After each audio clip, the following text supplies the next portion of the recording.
sans que rien ici-bas ne m'arrête, et sans rien que le chant de sa voix. Tous ensemble. Je suivrai mon Seigneur et mon Maître, sans jamais m'éloigner de ses bras, sans que rien ici. Et je vais vous inviter à ouvrir la parole de Dieu. Si vous étiez là dimanche passé, après les Lamentations, vient le livre de Ézéchiel, et nous voulons lire deux passages. Tout d'abord en Ézéchiel 10, à partir du verset 18. Ézéchiel est un livre difficile. Pas seulement réputé être difficile, il est difficile. Il n'est pas facile d'approche. Tout chrétien qui s'est décidé à lire ce livre a expérimenté que ce n'est pas facile. Ézéchiel était un sacrificateur qui a été amené en captivité en même temps que des gens comme Daniel et ses 3 amis. Ézéchiel était jeune, il n'a jamais travaillé comme sacrificateur dans le temple parce qu'il fallait avoir 30 ans pour commencer ce ministère. Et avant ces 30 ans, il était donc amené captif en Babylonie. Et 10 ans plus tard, la ville de Jérusalem et le temple de Dieu seront brûlés par les Babyloniens. Et Dieu n'est plus au milieu de son peuple. Ça, c'est l'arrière-plan du livre de Ézéchiel. Ézéchiel voit une série de visions. Il est tout à fait exceptionnel pour cela. Ça, c'est quelque chose qui est typiquement lié à lui. Et ça commence dès le chapitre 1. Et parmi ces visions, il voit notamment une vision de la gloire, de la présence de Dieu qui était au temple de Jérusalem, et il le voit peu à peu quitter le temple. Et de ce processus, nous lirons la fin dans Ézéchiel 10, verset 18, et puis après, à la fin de Ézéchiel 11. La gloire de l'Éternel quitta le seuil du temple et vint se placer sur les chérubins. Ceux-ci déployèrent leurs ailes et s'élevèrent de terre sous mes yeux. Ils sortirent et les roues sortirent avec eux. Ils s'arrêtèrent à l'entrée de la porte orientale du temple de l'Éternel, et la gloire du Dieu d'Israël reposait sur eux tout au-dessus. C'étaient les êtres vivants que j'avais vus au-dessous du Dieu d'Israël près du fleuve Kébar, en Babylonie, et je reconnus que c'étaient des chérubins. Chacun d'eux avait 4 faces et 4 ailes, sous laquelle apparaissent ce qui était comme des mains humaines. Leurs faces avaient la même apparence que celles que j'avais vues près du fleuve Kébar. Elles avaient le même aspect, c'étaient bien eux. Chacun de ces êtres avançait droit devant lui. Quand vous lisez dans la Bible le mot chérubin, ne pensez pas à des petits anges bien charnus qui sont en train de manger du Philadelphia dans les cieux. Ça n'a pas de rapport. Les chérubins n'étaient vraiment pas comme ça, ne sont pas comme ça, parce qu'ils existent toujours. Les chérubins sont les gardiens de la présence et de la sainteté de Dieu. Ils sont, en ce sens-là, les êtres tout à fait au-dessus de l'hiérarchie céleste, et ils sont des êtres terrifiants. Ça, voilà ce que Ézéchiel a vu. Ésaïe les voit, mais les appelle les séraphins. C'est bien sûr la même chose. Séraphin veut dire les brûlants. Et puis nous lisons à la fin du chapitre 11, verset 22, « À ce moment, les chérubins déployèrent leurs ailes et les roues se mirent en mouvement avec eux. La gloire de Dieu était au-dessus d'eux, tout en haut. Ensuite, la gloire de Dieu s'éleva du milieu de la ville Jérusalem, et se tint sur le mont qui se trouve à l'est de Jérusalem, le mont des Oliviers. Alors l'Esprit me souleva et me ramena en Chaldée auprès des exilés. Cela se passait dans la vision donnée par l'Esprit de Dieu, et la vision qui m'avait été accordée s'éleva au-dessus de moi. Je racontais aux déportés tout ce que l'Éternel m'avait fait voir. Jusque-là. Seigneur, que ta parole puisse toucher notre cœur, même au travers de ce livre si difficile, si compliqué à comprendre. Mais Seigneur, aide-nous à chercher, à comprendre toute ta parole. Éclaire-nous par ton Esprit Saint. De même, Seigneur, pour nos enfants, que tu bénisses l'enseignement donné par leur mono. Au nom de Jésus. Amen. Ézéchiel vit en un temps difficile. Le temps du jugement. Qui peut envier quelqu'un qui vit le jugement de Dieu? C'est terrifiant. C'est affreux. Nous avons vu cela au travers de Jérémie et de Lamentation. Ézéchiel vit la même chose à distance. Il est déjà amené en captivité. Il est déjà chassé de la présence de Dieu à Jérusalem et il est loin à l'étranger. Il a découvert, comme tant d'autres, que Dieu n'est pas un Dieu complice avec le mal. Quand son peuple se détourne de lui, c'est le jugement qui vient. Quand nous faisons à notre gré et que nous refusons de faire ce que Dieu veut, c'est le jugement de Dieu auquel il faut s'attendre. Et c'est difficile à saisir parce qu'autour de nous, c'est pas comme ça. Les religions de notre monde ne ressemblent en rien à cela. Tu peux toujours t'arranger avec les dieux. Même dans le catholicisme qui est la religion de souche de notre pays. Tu as quelque chose sur la conscience, mais tu vas trouver la bonne mère de Dieu. Sainte Marie, priez pour nous, Ave Maria pleine de grâce, et elle va bien s'arranger avec son fils. Il n'y a pas de problème et de souci à se faire. Les dieux des nations sont complices avec le mal. Dieu ne sera jamais complice avec le mal. Même quand nous sommes sincères, il y a des gens qui croient que la sincérité excuse tout. Mais ce n'est pas vrai. Dieu est autrement plus, est-ce que j'ose dire, exigeant. Et Dieu veut que nous le suivions pas à pas, de près, et que nous soyons des chrétiens fidèles. Ézéchiel est appelé à être le prophète d'un Dieu radical. Un Dieu qui n'est pas comme Saint Nicolas, qui ne nous voit pas réellement et qui dit « Oh, tu as quand même mérité une récompense ». Dieu n'est pas comme ça. Il est Dieu. Le livre d'Ézéchiel, j'ai dit, n'est pas simple. Essayons de prendre un peu de distance et de saisir l'ensemble du livre en quelques lignes. Au début de sa prophétie, je l'ai dit, Ézéchiel voit la gloire de Dieu. Et il voit la gloire de Dieu peu à peu partir d'Israël et de Jérusalem. Dieu quitte son peuple.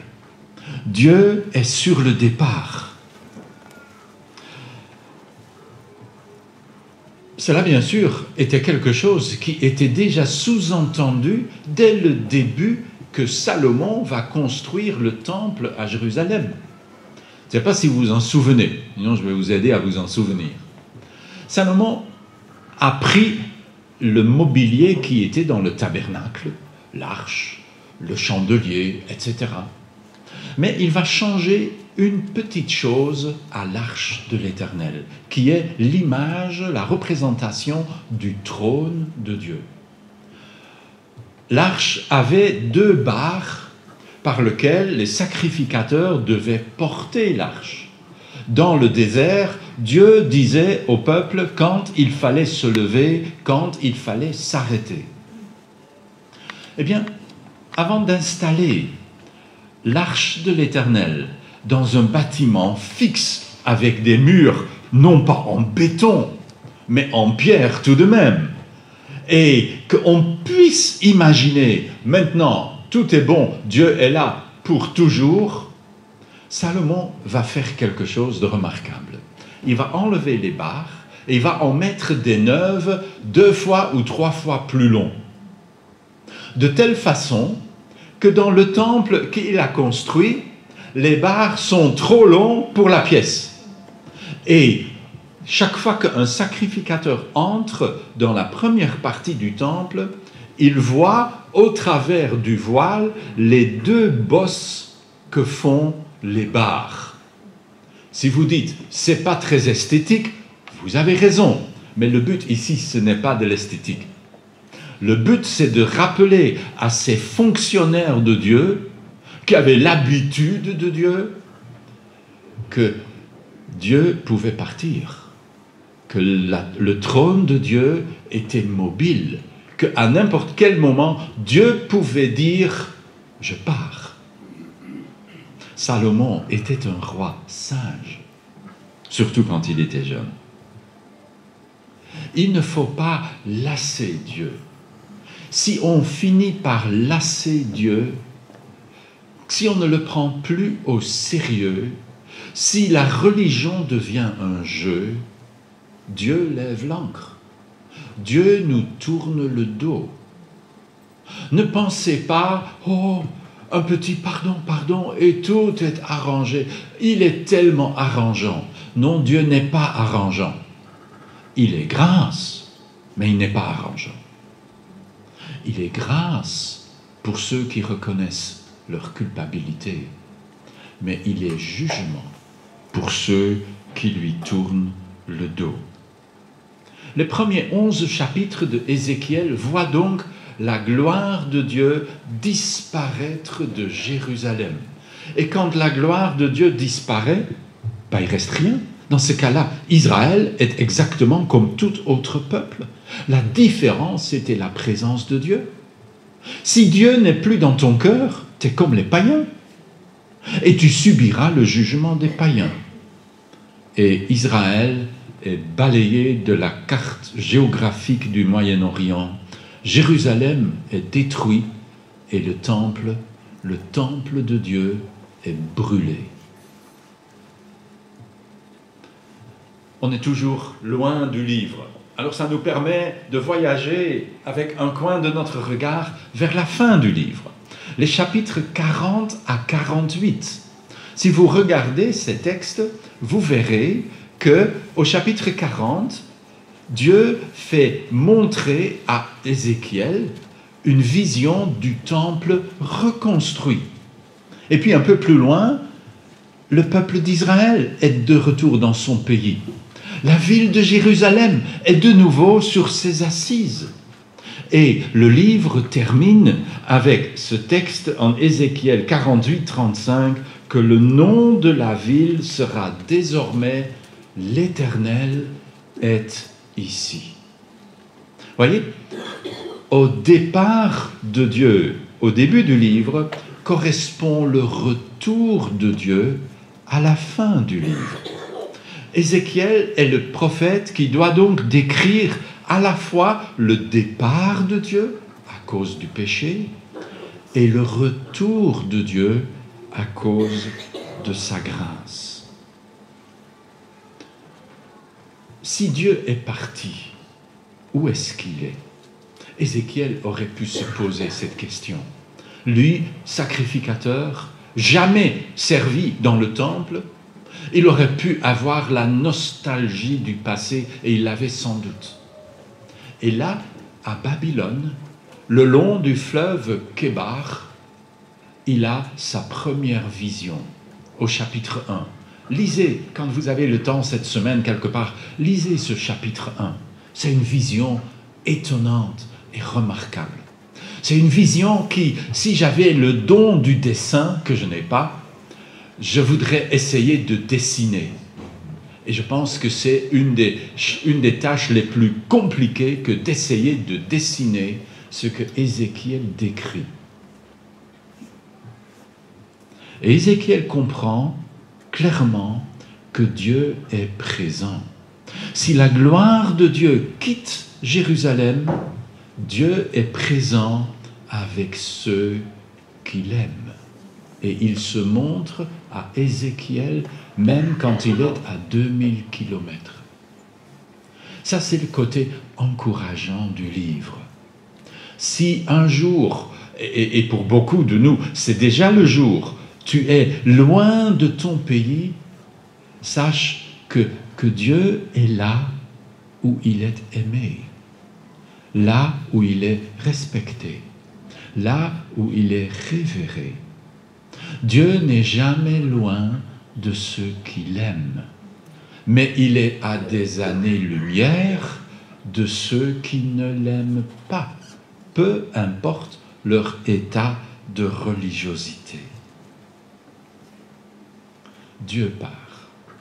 48 chapitres dans le livre de Ézéchiel. Si vous coupez cela en deux, vous arrivez pile poil à 24. Vous savez que j'ai quand même appris un peu dans l'arithmétique. Et si vous ouvrez la Bible, en Ézéchiel 24, vous verrez que vous êtes vraiment au milieu du livre. Ézéchiel 1 à 24 décrit le jugement de Jérusalem. Ézéchiel 25 à 48 décrivent le rétablissement d'Israël. Nous sommes exactement au milieu. Et le chapitre 24 vient avec les pires des nouvelles. Ézéchiel est à Babylone, bien sûr, et Dieu lui dit ceci. Et j'aimerais vous lire quelques versets en Ézéchiel 24. Si vous avez votre Bible avec vous, vous pouvez chercher cela. 24, verset 16. Fils d'homme. C'est comme ça que Dieu appelait Ézéchiel. Fils d'homme. Tout comme Jésus parlait de lui-même comme fils de l'homme, Dieu appelait Ézéchiel fils d'homme. Nous sommes bien sûr tous des fils et des filles d'hommes. Mais Ézéchiel avait ça comme le surnom que Dieu lui donnait. Fils d'homme, je vais t'enlever par une mort soudaine, celle qui charme tes yeux. Sa femme, bien sûr. J'espère pour vous aussi que ça c'est bien sûr. Mais tu ne célébreras pas de deuil. Tu ne pleureras pas. Tu ne verseras aucune larme. Gémis en silence, mais n'accomplis pas de rite funèbre. Mets ton turban sur la tête, comme pour une fête. Et tes sandales aux pieds. Dans le deuil, on a les nu-pieds. Ne te couvre pas la moustache et n'accepte pas le pain de condoléances des voisins. Le matin, on va attendre que la petite musique se termine. Voilà, merci. Le matin, je m'adressais au peuple. Et le soir même, ma femme mourut. Le lendemain matin, j'agis conformément à ce qui m'avait été ordonné. Vous imaginez la réaction des voisins? Tu as perdu ta femme? Tu l'aimais, on le sait bien. Et tu fais comme si tout va bien? Mais t'es fou! C'est probablement de toute façon ce qu'ils croyaient. Et alors, la parole de Dieu est adressée à Ézéchiel, qu'il doit transmettre à ses voisins. Et voici ce qu'il doit dire, verset 21. « Dis à la communauté d'Israël, voici ce que déclare le Seigneur l'Éternel. Je vais profaner mon sanctuaire dont vous croyez tirer votre force et dont vous êtes si fiers, qui charme vos yeux et qui est l'objet de votre sollicitude comme une épouse. Vos fils et vos filles que vous avez laissés là-bas tomberont par l'épée. » Et le messager arrive pour dire, c'est fait. C'est fini de Jérusalem. Il n'y a plus de Jérusalem. Il n'y a plus de temple. Dieu n'est plus sur terre en Israël. Le royaume de Dieu a pris fin. Ça, c'est la fin du 24. Et puis, quand vous tournez au chapitre suivant, vous êtes dans une toute autre partie du prophète Ézéchiel. Dieu détruit sa ville. Et, si vous étiez là dimanche passé, je vous l'ai rappelé, environ 550 ans plus tard, Dieu remet le couvert. C'est comme si cette destruction qu'ont vécue Jérémie et Ézéchiel est une gigantesque répétition générale de pire qui est à venir. Comme si Dieu avertit le peuple, si vous m'êtes infidèle, voici ce qui arrive.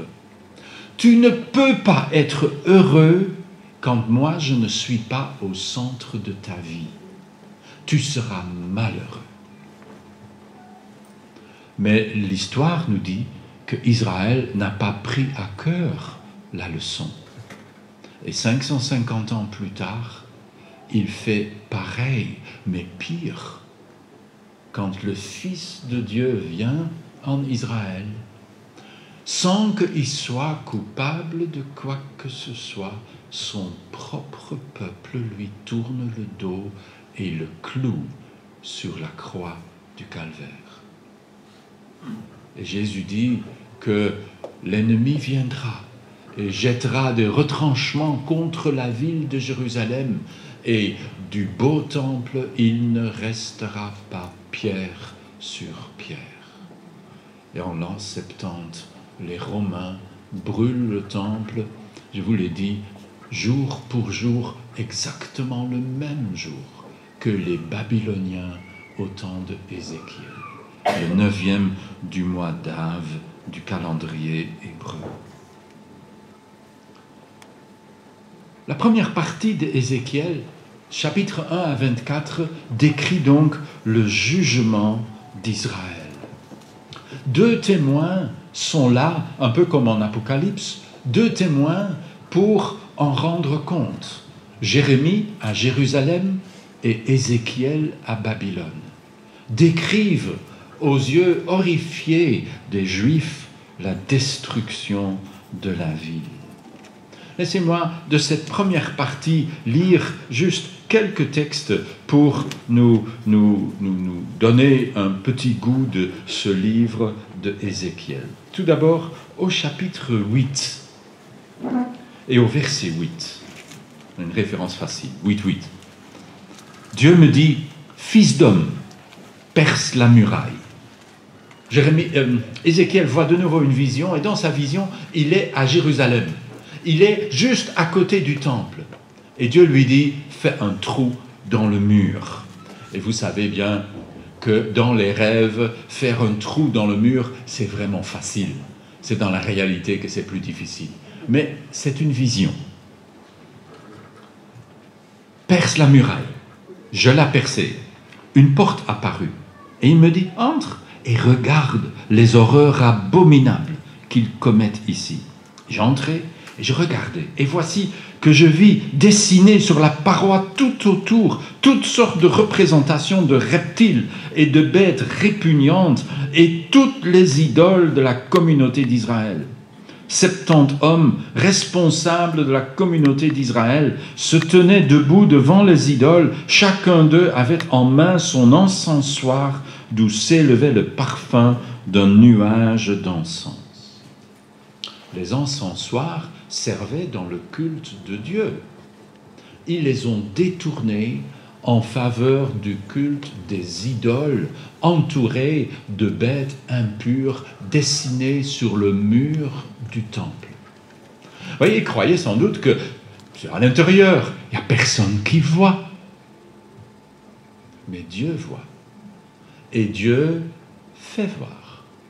Et Ézéchiel se rend compte de ce qui se passe au cœur même de la nation, dans la partie la plus sacrée du peuple. C'est pour cela que vient le jugement. Chapitre 9, verset 1. J'entendis crier d'une voix forte, « approchez, surveillants de la ville, que chacun prenne son instrument de destruction en main. Je vis 6 individus déboucher du chemin de la porte supérieure qui fait face au nord. Chacun tenait en main son instrument de destruction. Au milieu d'eux se tenait un individu vêtu de lin et portant un écritoire à la ceinture.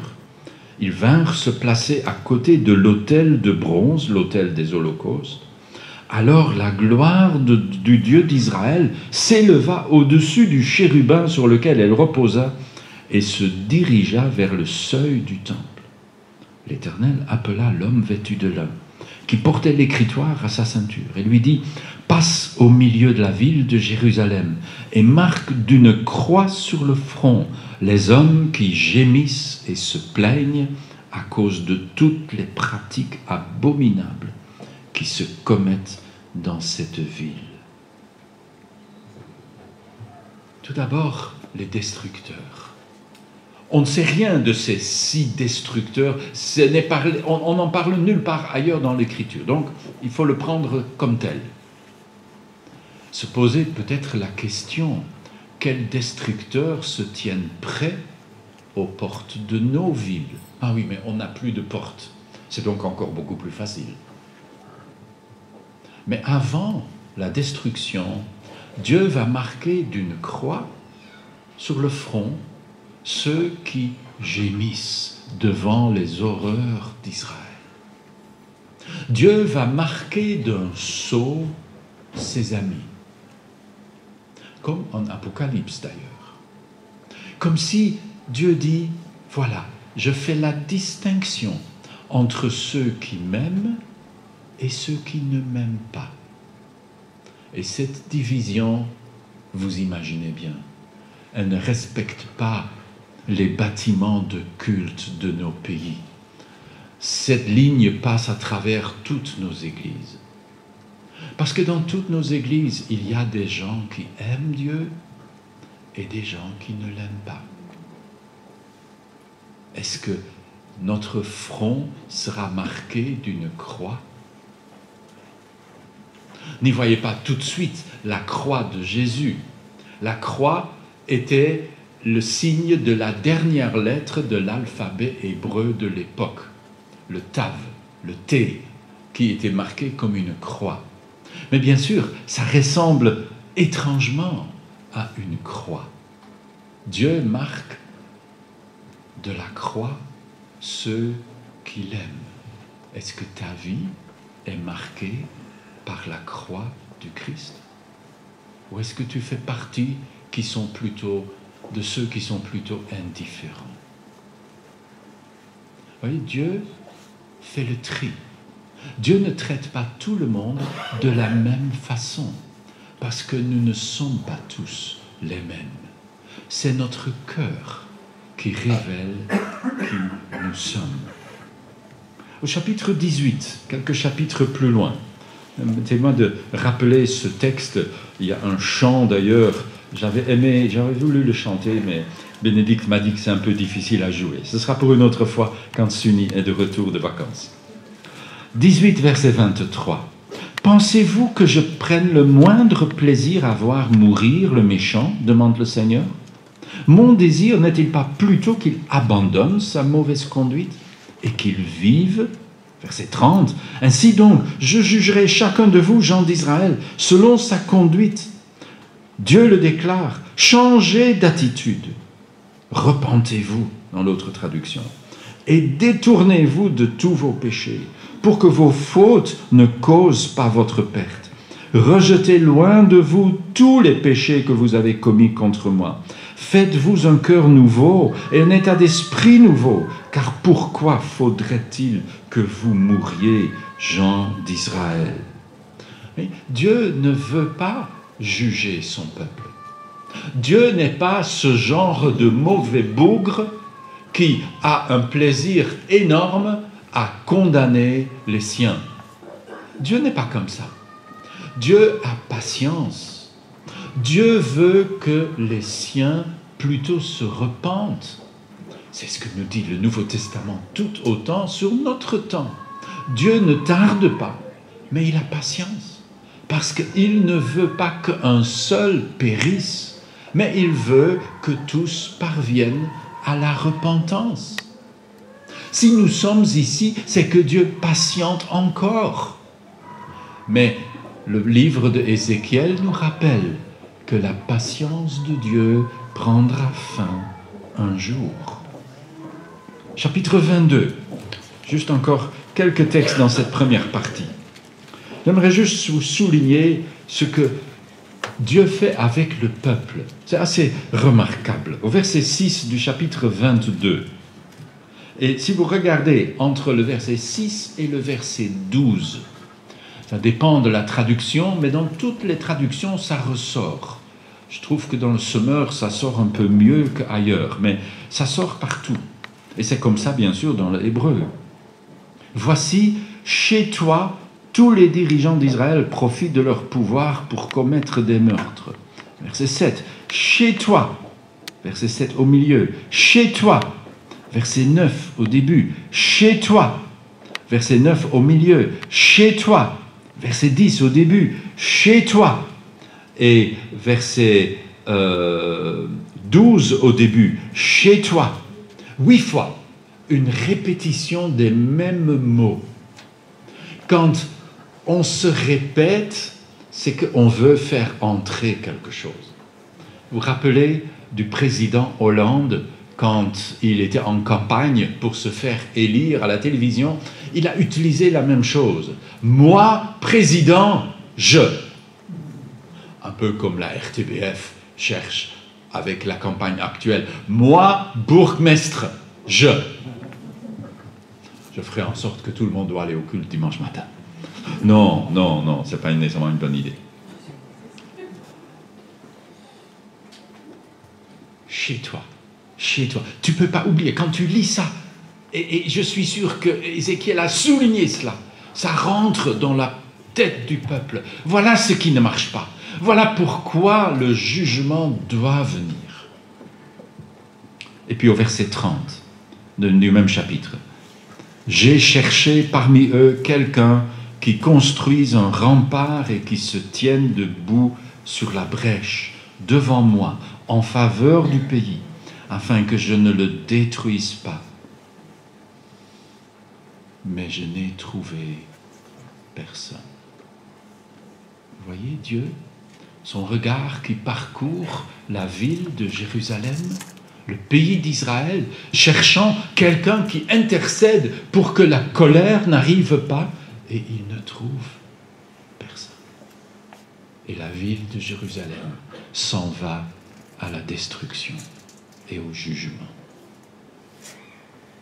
Vous comprenez des chrétiens qui sont allés, c'est assez curieux, ils sont allés habiter à Jérusalem et ils voient comme leur ministère, jour après jour, de parcourir les murs de la vieille ville de Jérusalem afin d'intercéder pour le peuple d'Israël.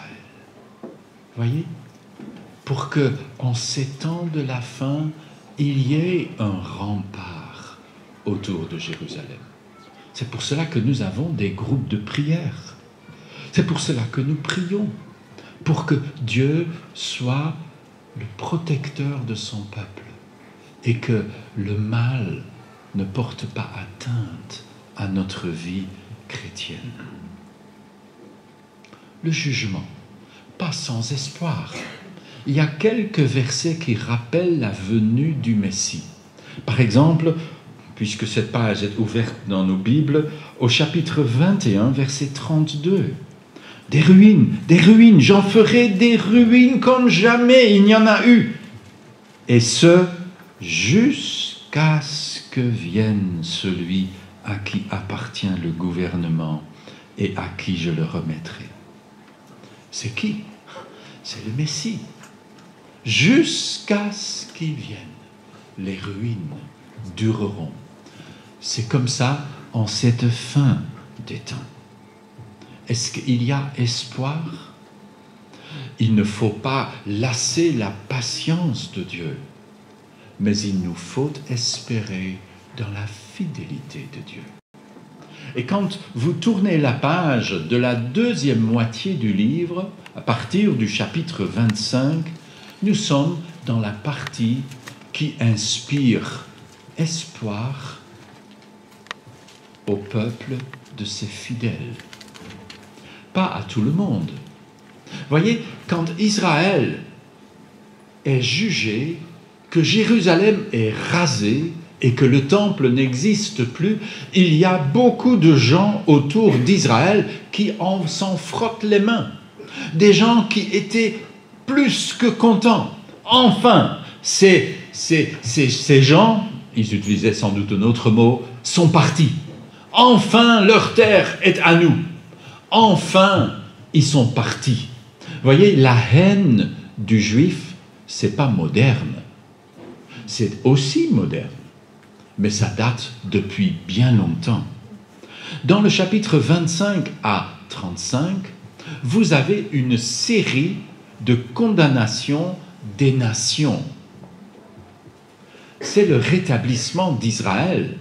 Et le rétablissement d'Israël commence avec la colère de Dieu qui touche les nations. Pourquoi? Lisons. Chapitre 25, et on va lire rapidement juste les raisons qui sont indiquées pour le jugement. Verset 3. Le peuple des Ammonites à l'est d'Israël, dans la Jordanie actuelle. Voici ce que vous dit le Seigneur l'Éternel. Tu as crié, ha ha, lorsque mon sanctuaire a été profané, lorsque le pays d'Israël a été dévasté et la communauté de Juda partie en exil.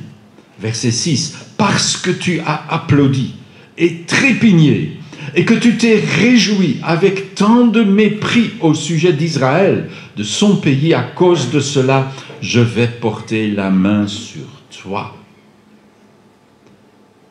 Moab, un peu au sud des Ammonites, de l'autre côté de la mer Morte. Verset 8. Moab et Séhir disent, la communauté de Juda est devenue pareille à toutes les nations. À cause de cela, je vais exposer les pentes de Moab. Ils se sont réjouis de la perte d'Israël. Verset 12, encore un peu plus au sud, chez Édom. À cause des actes d'Édom, lorsqu'il s'est vengé de Juda, parce qu'il s'est rendu coupable d'une façon grave en se vengeant à cause de cela. Et Dieu décrit le jugement. On change de côté. À l'ouest, les Philistins, l'actuel Gaza. Voici ce que déclare le Seigneur, verset 15. Puisque les Philistins ont agi par vengeance et qui se sont vengés le cœur plein de mépris, au point de tout détruire dans leur haine ancestrale à cause de cela. Et vient la description du jugement.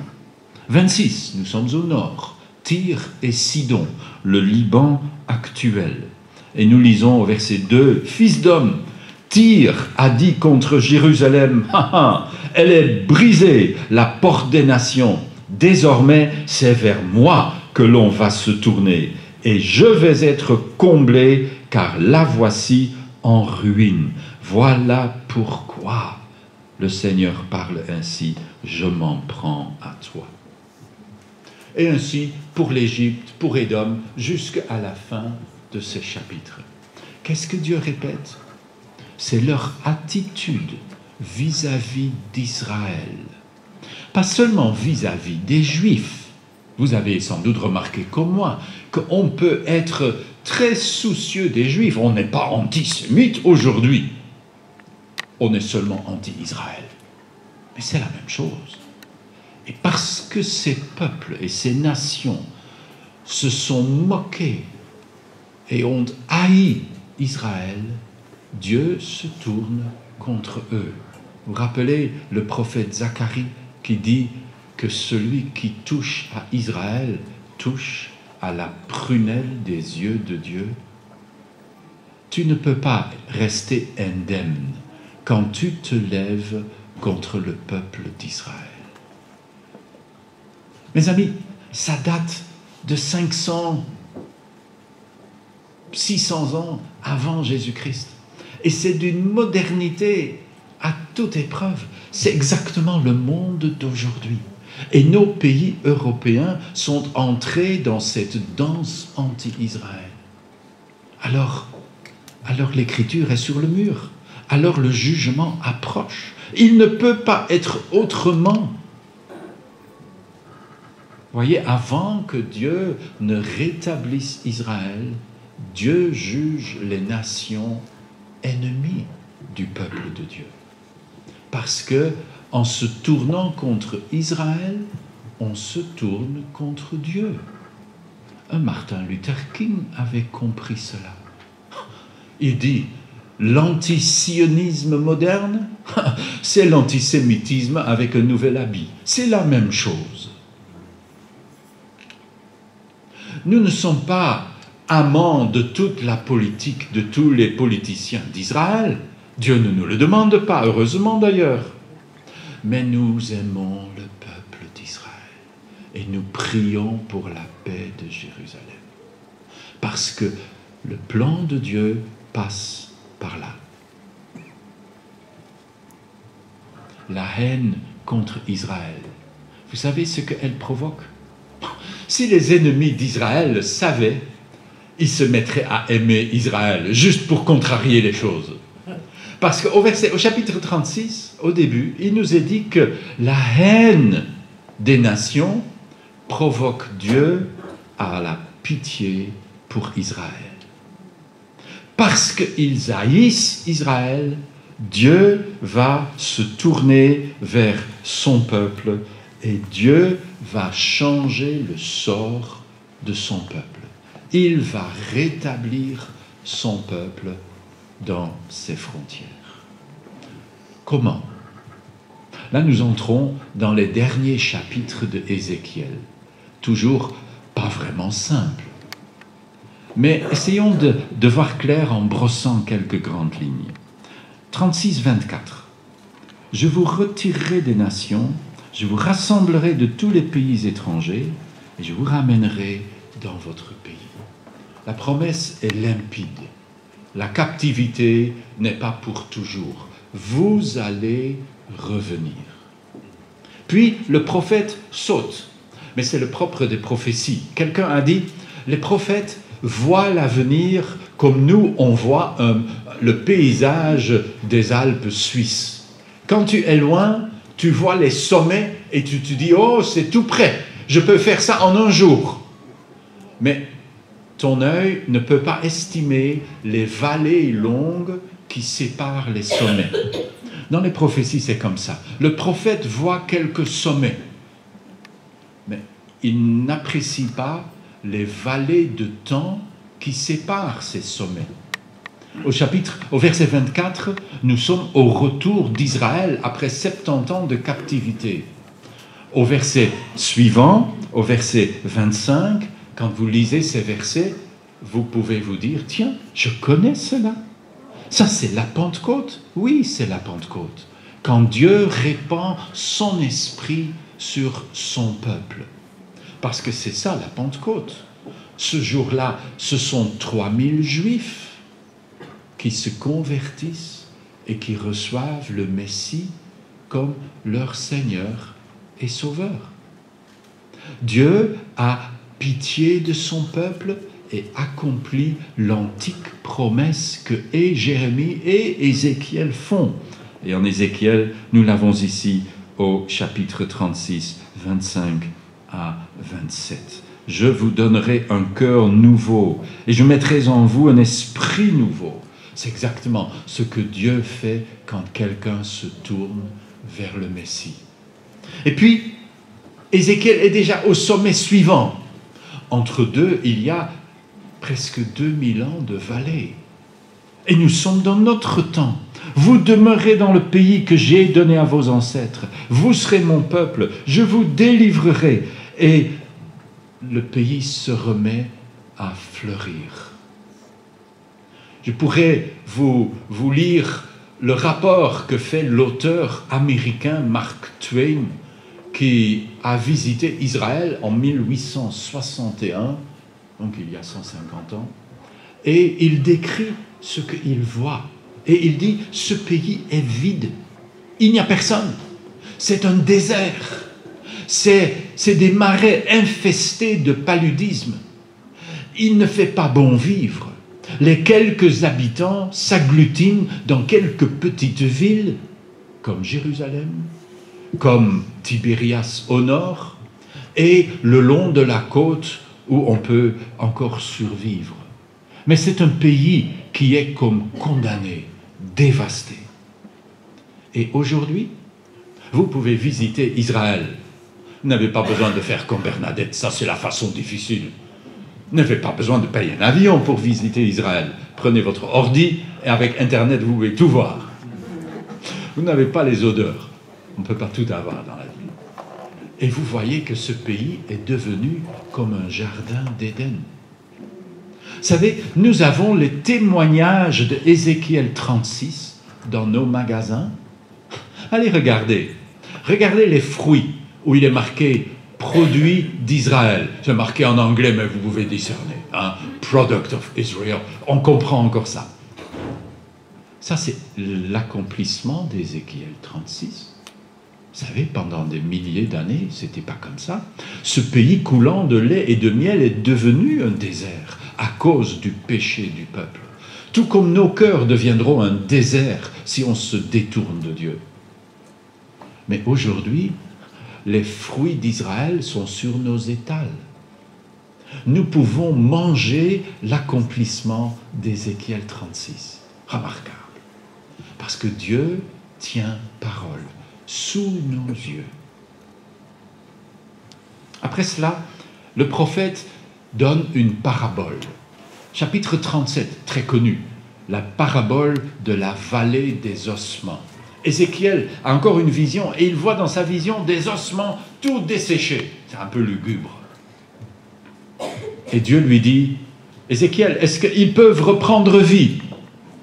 Et Ézéchiel, qui connaît Dieu et qui dit quand il pose ce genre de questions, il vaut mieux être prudent, il dit, je n'en sais rien, Seigneur.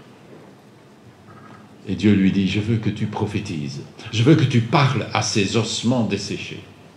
Et j'imagine que Ézéchiel a regardé autour de lui pour voir s'il n'y a personne, parce que ça fait un peu idiot, non? C'est quand même un peu bête de parler à des ossements. On dit que François d'Assise a parlé aux oiseaux, mais ça, au moins, ça vit.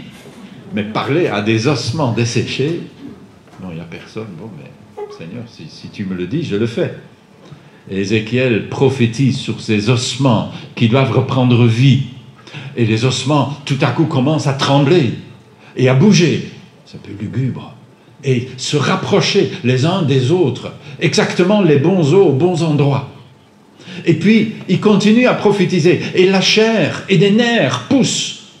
Et bientôt, la vallée n'est plus une vallée d'ossements desséchés, mais une vallée de cadavres. C'est déjà infiniment différent. Vous savez, on ne peut pas comparer des gens qui sont tout là, mais pas encore en vie, et juste des ossements complètement desséchés par le soleil brûlant d'Israël. Alors Dieu dit, fils d'homme, parle à ces cadavres et appelle que l'esprit vienne des quatre vents pour entrer dans ces cadavres afin qu'ils revivent. Ça, c'est Ézéchiel 37. Et nous vivons cela.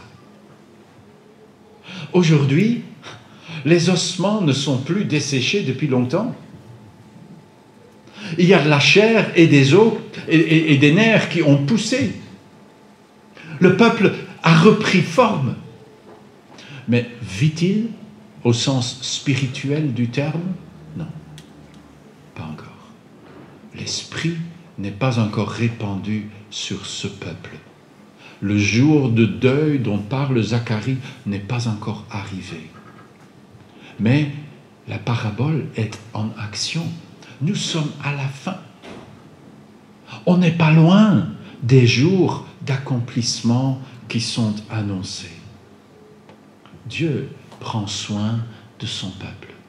Et puis viendra le moment où ce peuple redevient un peuple spirituellement préparé pour son Dieu. Et nous lisons dans la deuxième partie d'Ézéchiel 37 que Dieu fait de ce peuple, le peuple de Juda et le peuple de Joseph, 37, verset 16 et verset 16, c'est le verset 16, que Dieu prendra le peuple de Juda au sud et de Joseph au nord. Et de nouveau, nous sommes à la fin.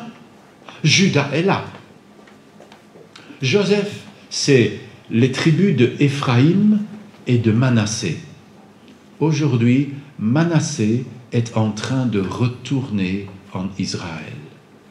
Les fils de Manassé, établis au fin fond de l'Inde, mais toujours restés fidèles à leur tradition juive, rentrent en Israël.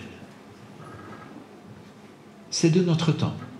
C'est de ces toutes dernières années et c'est toujours en cours. Éphraïm, il n'y a personne qui sait. Quelqu'un m'a demandé tout à l'heure à la sortie, mais pasteur, Éphraïm, ce n'est pas les Anglais.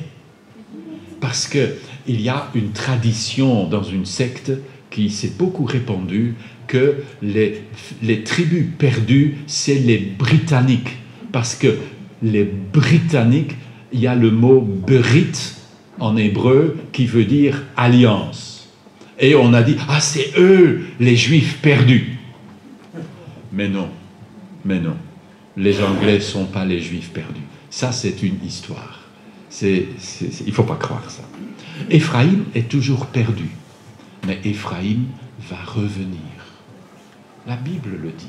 Et alors il y aura un seul royaume sous un seul roi. Verset 24, « Mon serviteur David sera le roi, il sera l'unique berger pour eux tous. » Et verset 27, « Ma demeure sera près d'eux, et je serai leur Dieu, et ils seront mon peuple. » Vous voyez, ça va arriver. Ce n'est pas encore là. Ça veut dire que le temple sera reconstruit. Et Dieu fera établir le règne du Messie à Jérusalem. Vous tournez plus loin, 38, 39, vous avez l'invasion de Gog et de Magog. Allez lire la fin de l'Apocalypse, c'est parallèle. À la fin de l'Apocalypse, vous avez le règne messianique, chapitre 20 d'Apocalypse au début, et puis au milieu du chapitre, versets 7 et 8, vous avez l'invasion de Gog et de Magog, exactement pile poil au même endroit que ce qu'avait dit Ézéchiel. Et Dieu mettra fin à cette rébellion finale de l'humanité, et alors commencera l'éternité. Et puis, comme en Apocalypse, quand l'histoire est finie, le texte ajoute comme une parenthèse qui montre la ville de la nouvelle Jérusalem qui descend de Dieu parée comme une épouse. Et Ézéchiel fait exactement pareil. Quand l'histoire est finie, à la fin du chapitre 39, il commence comme une parenthèse et il décrit la restauration du temple et de Jérusalem. Ce n'est pas la même chose, c'est deux réalités parallèles. Nous n'allons pas parler de cela maintenant, parce que ces chapitres sont longs et un peu compliqués. Dieu voulant, peut-être dimanche prochain, je vais passer un peu de temps sur ces chapitres. Mais l'avenir est à Dieu. Ce qui commence avec la tristesse du jugement se termine avec la joie du retour. La joie quand le Messie est de retour pour son peuple et que son règne de gloire est établi à Jérusalem. Voyez, Dieu ne sera jamais complice du mal, ni pour Israël, ni pour nous. Il exige de nous que nous vivions comme il le désire. Et il pourvoit son esprit pour que cela soit possible. Il n'acceptera pas que nous devenions indifférents et nonchalants dans notre vie chrétienne. Si c'est le cas, le jugement arrive. Mais si nous restons fidèles, il nous marquera de la croix de son Fils et prépare pour nous un avenir plein d'espérance. Et ainsi, un jour, nous serons là, nous qui vivons en ces temps remarquables, où ces choses s'accomplissent sous nos yeux, sans que pourtant nous puissions prédire « Ah, maintenant ça va, ceci ». On n'en sait rien. C'est suffisamment clair pour que nous reconnaissions et c'est suffisamment flou pour que nous ne puissions pas faire des prédictions comme si nous, on a inventé la poudre. Il faut rester humble devant la parole de Dieu.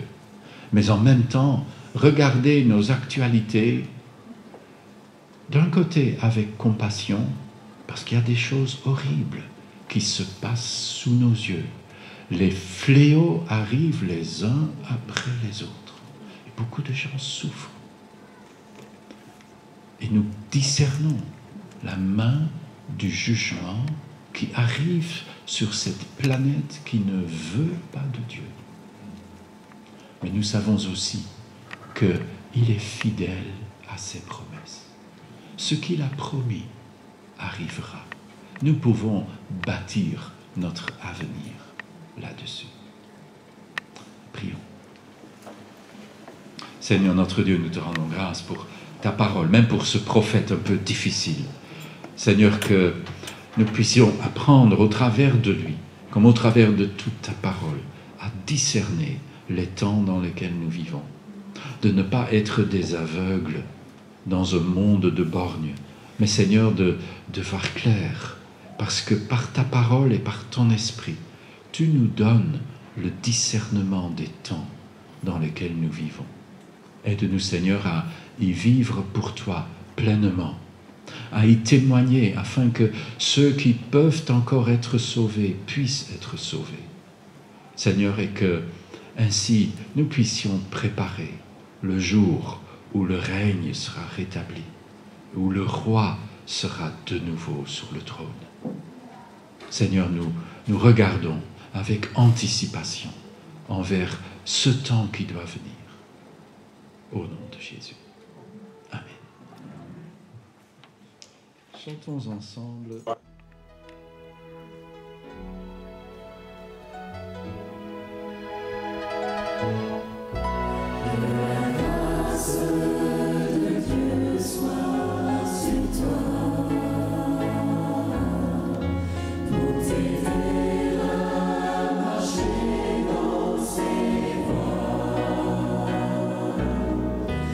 Reçois tout son pardon et sa